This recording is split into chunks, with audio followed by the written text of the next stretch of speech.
Hi everyone, I'm Cassie.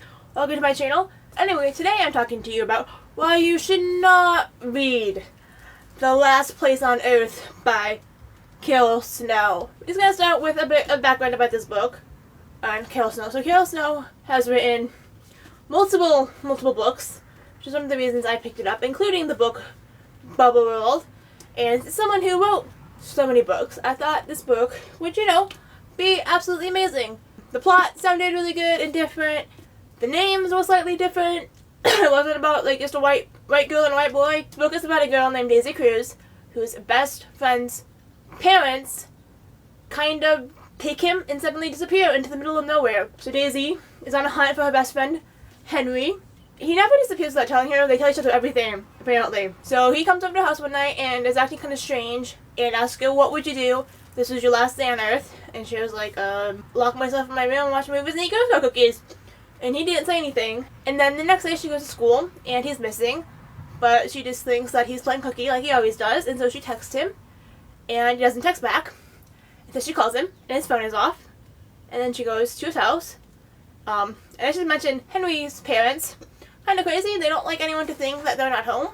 Because they think burglars will come to the house. And so they always get their mail when it comes and put it away. And get their newspaper in the morning when it drops off, so people don't think anyone's home, and they keep their cars in the garage, so even if they are home, they look like they're not, so you never know if they're home or not. She goes to his house, and his mail is sitting at the door, and his newspaper is in the driveway, and she starts to get worried, but not quite yet.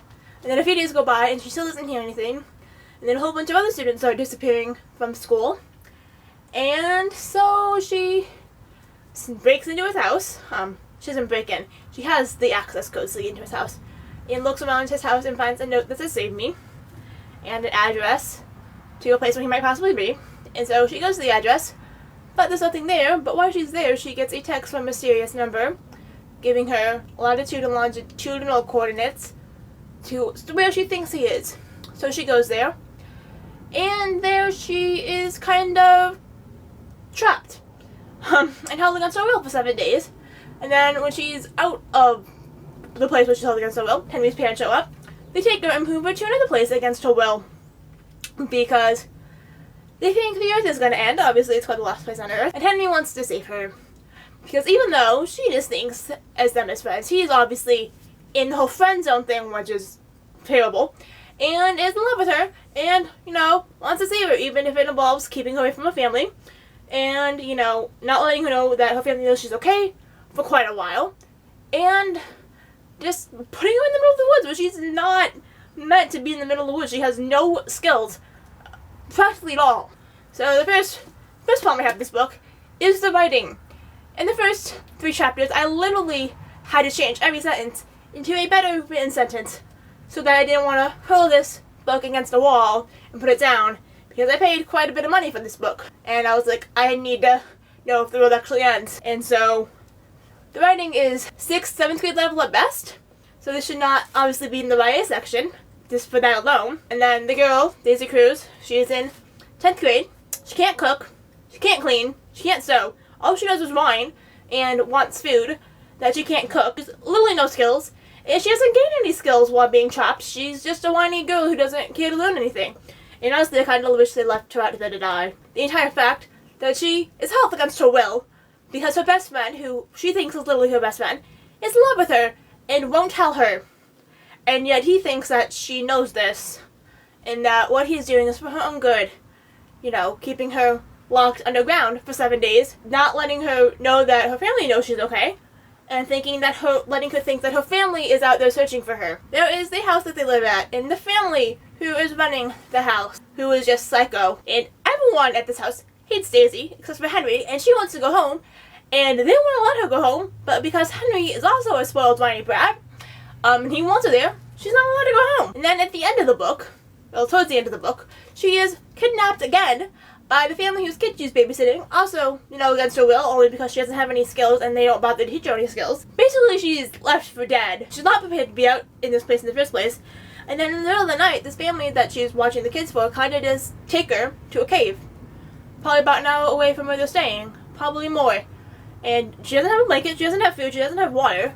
And they won't share with her because she's supposed to have all this stuff, even though she didn't want to be here in the first place. The fact that even though I've said all this, there's literally no plot. Well, there is a plot, I guess, but it's kind of a backwards plot when there's no climax. The climax is at the beginning when Henry leaves, and then the climax is again at the end. And then it goes straight into the revolution. There's no, like, whatever that bell-shaped curve is, where it's, like, starting, and then you kind of slowly build to the climax, and then you kind of slowly go to the result. There's none of that in this. It's just climax, resolve, climax, straight to resolve. And it's like, oh, what? Did this person not take 10th grade language arts? We know the people in here didn't, because they're in 10th grade and they missed a whole month. You tell I really am upset that I had to read this whole book. There is the cause of the disease, which comes from lemurs in Madagascar. It comes from, of course, everyone knows that lemurs are now suddenly a big pet, and they have this thing called the Madagascar disease, except for the fact that the Madagascar disease has literally never been in Madagascar until 2 months before this disease pops up all around the world. And this disease is going to cause the end of the world, despite the fact that we live in an advanced civilization where we can literally find stuff to cure diseases, well, minus like AIDS and cancer, which we've been working on for years, in like a matter of months. And in this book, they find the cure in a matter of like 2 weeks. The cure is aspirin. Really? No one?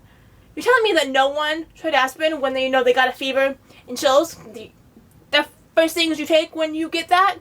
Yeah, I believe that. The world doesn't end. They all go back home and all look like idiots for disappearing for a month. And all their friends hate them. There are 2 redeeming things about this book. 2 of the girls in the family, the family is obviously some kind of, I don't know how to say this, like, a homage to the Kardashian family because all their names start with K. It's the Kardashian family. And I personally love the Kardashian family. I think they are very smart people. So I named the whole family after them. Not like giving them exactly the same names, but the K family. The dad's a K, the mom's a B. So that's beautiful. But there are 2 teenage girls in this family who go against the crazy dad and crazy mom and are like, I want to go to high school. I want to not live out here in this world. And I'm going to do anything I can to piss you off with, as much you letting me live and feeding me.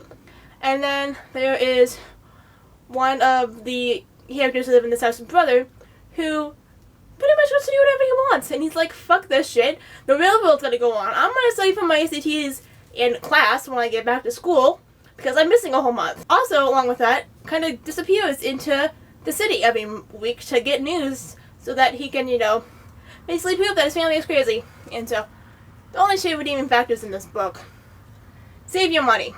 If you really want this book, get it on Kindle, or wait till it comes out in a paperback, or get it at a used bookstore. I gave this book 2 stars out of 5 on Goodreads, only because of the 3 redeeming characters, and obviously I didn't hate it because I finished it. Yeah, basically I finished it. A lot of times I don't finish books. This book I did finish only because it was 300 pages and I had nothing else to do. Also, the cover is really pretty, which is basically the whole reason I picked this book up. So yeah, third redeeming thing about this book, this beautiful cover. This book is being taken straight to the used bookstore. Don't read this book. Just warning you now. Unless you are, like, in 8th grade. Then this book might not be bad for you. But you're probably not going to watch this video anyway. If you do want to read it, you're not going to want to read it now because I just told you the whole story. So, sorry about that if you wanted to actually go read this book.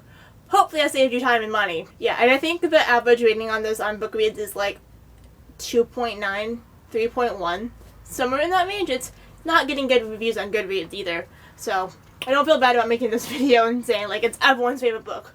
It seems like a lot of people don't like it. That is all I have to say.